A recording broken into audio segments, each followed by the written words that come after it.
What's up guys, how's it going? Hope you're well. I just wanted to do a bit more of a longer video again this time, talking about the three wills. And I mentioned Viktor Frankl before. He's one of the most interesting psychiatrists and people you can read about. I'm not going to go into a full biography of his life or his works, but I've read two of his books and he's written a lot. But I'd say I actually learned quite a lot from them, and I wanted to kind of just not give a summary, but just talk about some of the main things I learned from them, and also some of the other associated books I read because how it works in psychiatry and psychology, if there's an idea, different people build on it, different people critique on it, and just how applicable that is to our lives. So the thing that really kind of broke it down that you can actually apply into your own life, the thing to focus on is the three wills. So these are actually different wills come up with different people and different psychiatrists or psychologists, and actually some of them, they might not have even named it themselves, but their philosophy is summed up by this. So the three wills are essentially the will to pleasure, the will to power, and the will to meaning. And the will to pleasure the idea is basically it follows Sigmund Freud's school of psychology. I'm not going to go into detail about all of these and their backgrounds, but I'll explain how they might be applicable in your life. The will to power the idea behind it is Alfred Adler's work, and the will to meaning is Viktor Frankl's work, and these guys kind of came after each other, and sometimes their periods overlapped, but Viktor Frankl discusses the links between those two, and actually how the will to meaning supersedes or is kind of higher above than the other two, and I'll explain what I mean by higher above than the other two in a minute as well. But if you just imagine for a second, before I explain those three wills, just imagine, like, how many times have you heard or you've seen like some top CEO or somebody who's like set a goal and they've gone after it, they've achieved that, you've all heard like money can't make you happy, you've all heard of a CEO or like some person who's high up who maybe from the outside is living like a really pleasant life. You can see loads of news stories of people who have like committed suicide. Again, you can also see like rates of people who just are not happy with their job satisfaction rates are like at an all-time low, especially actually if you look at income as well. So it's actually really interesting with income, because I'm going to talk about that in different videos of the channel.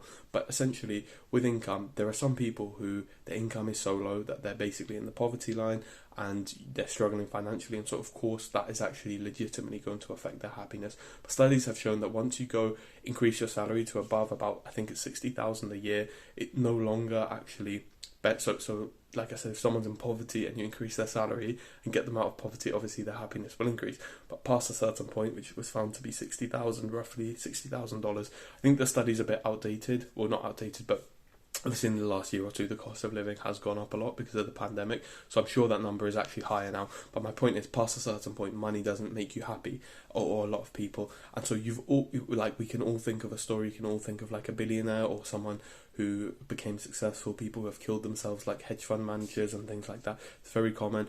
And again, think of some other person that you might know, or even yourself. Like if you had a bad habit that you engaged in, if all you do is play video games, if you are into hookups or that kind of thing. We all know someone who's like been through like tons of relationships, tons of like casual relationships, or just spent so much on like drugs, weed, like some kind of vice, and at the end of it they initially were seeking pleasure, but at the end of it they end up feeling so empty and so kind of just numb.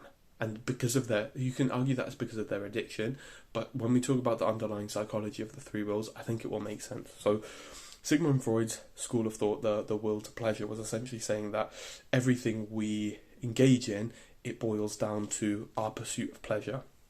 And that could be like pleasure from the blissful feeling of like playing a video game or doing something that releases dopamine, or it could actually refer to sexual pleasure or anything like that. That was basically his thing, and he was arguing that essentially everything kind of comes down to this, whether it's a conscious or a subconscious level, comes down to the pursuit of this, and this is what governs so many people's lives.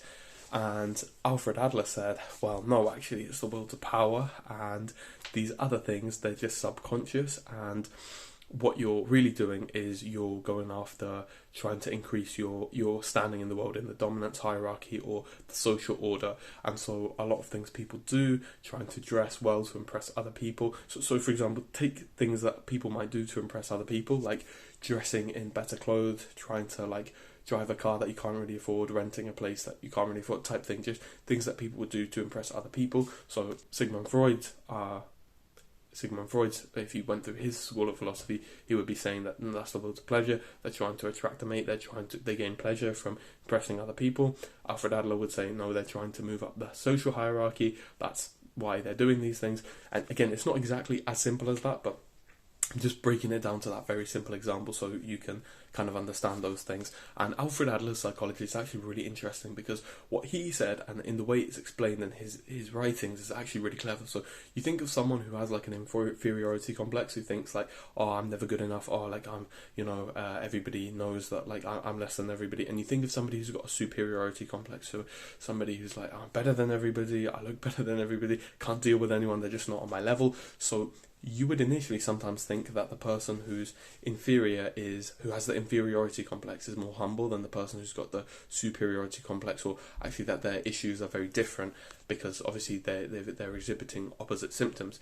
But what he basically boiled it down to is the root cause is an egocentric view that the universe revolves around them, and they're both so self-absorbed that they can only focus on themselves, and therefore they're standing in relation to other people. So that was actually another really interesting point from his psychology, and it's very linked to his will to power. But you'll notice that I've left the will to meaning out to the end, and that's because it's a bit harder to explain. But essentially what Viktor Frankl noticed was, he was saying that at the time these psychiatrists or psychologists were working, pleasure was becoming more like liberated and more talked about, and people were struggling financially, and so this is why the will to power came about. And he was saying that actually the will to power and the will to pleasure, they're essentially coming from a branch of the same thing, which is the will to meaning. And he said that if you don't find your meaning in your life, or if you're, like I said earlier, if you're in so much poverty that you're unhappy because of your salary doesn't allow you to experience life without worry, then of course you won't even have time or mental space to be able to ponder like bigger questions in life, like what is your existence, why are you here? And so therefore you'll never discover your meaning, and therefore you'll be forced down these two, not necessarily lesser in terms of they're more primal or anything, in the sense of they actually kind of come from the same idea that you're trying to look for your meaning, but essentially you can't find it because you don't have access to it, because you don't have the same mental resources as someone who's more free and less stressed to pursue that. So that's essentially where his school of psychology was coming from, and he was saying that the will to pleasure, actually people choose things like pleasure or simple pleasures to avoid the difficulty that comes with looking for your deeper meaning in life. And I think one of the most important things he said, so if you read his book, he discusses how he survived the Holocaust and like really terrible atrocities in life. And when you read this book, you're a bit like, well, I can't really relate to him because obviously the level of suffering he went through. But because he's such a skilled writer and he's so skilled at bringing out the lessons he learned, he actually describes a topic known as Sunday neurosis. I think this is really interesting because this is definitely something that affects people. So he described in his Sunday neurosis, it's not really like a clinical thing, but he was using clinical terms to describe it. He said that essentially a lot of people, when they're faced with boredom, actually that's when they have to ask themselves the difficult questions, like the existential questions, like why am I here? What's my purpose in life? What am I going to do? What's like a cause greater than myself? Like, what's my legacy? These deeper questions. And he was saying that if there wasn't a lot to do for people on Sunday, which he noticed that sometimes after the war and the working week, when those things ended, people didn't have that purpose anymore. So that's why he's saying these are lesser purposes, like the will to pleasure and the will to power, because when you don't have them anymore, that's when you can, or when those activities cease to exist, then you're forced to ask those bigger questions. And when you can't face those questions, then you turn to pleasure as an escapism, or you turn to like inferiority complexes as an escapism as well. So that's essentially what he was saying basically during his work, and that's why it's really interesting how he was describing the will to meaning. And the Sunday neurosis is a really interesting thing, because how many people do you know, especially in your life, like you can think of, who probably do some form of escapism, and this includes yourself as well, okay? So whatever bad habits you do, like if you think back to it, like is it because you just can't face the boredom, and you can't face like the existential dread that comes with asking yourself bigger questions. Because actually, when I think about it, so many things that I did, so many times, like I used to go out at night, it was because it's difficult. And why do so many people struggle with sleeping? Again, because all these times before you sleep, when there's no social activity, when you have a day off from work, these kinds of things, they are times when you are left only with your own mind, and you have to face those questions. Otherwise, you'll go crazy. And if you don't, then that's why a lot of people turn to these distractions. And that's why I think, and that includes us as well, like I said, but I'm just talking in the third person here to illustrate his ideas, but includes all of us, especially me. So that's why I think it's a really interesting topic, the three wills, and actually how the will to meaning kind of underarches all of those, the will to power and the will to pleasure. Now, the thing that's really interesting is you might say, well, okay, so I know these things, the will to pleasure and the will to power are kind of subsets of the will to meaning. So how do I find my meaning in life? That's actually why I think his book is really good, because he explains that if somebody gave you all the answers on a paper, or somebody said like this is your meaning, you wouldn't accept it. You can only, and this is what he says is really interesting, the best things in life can't be pursued, they can only end you.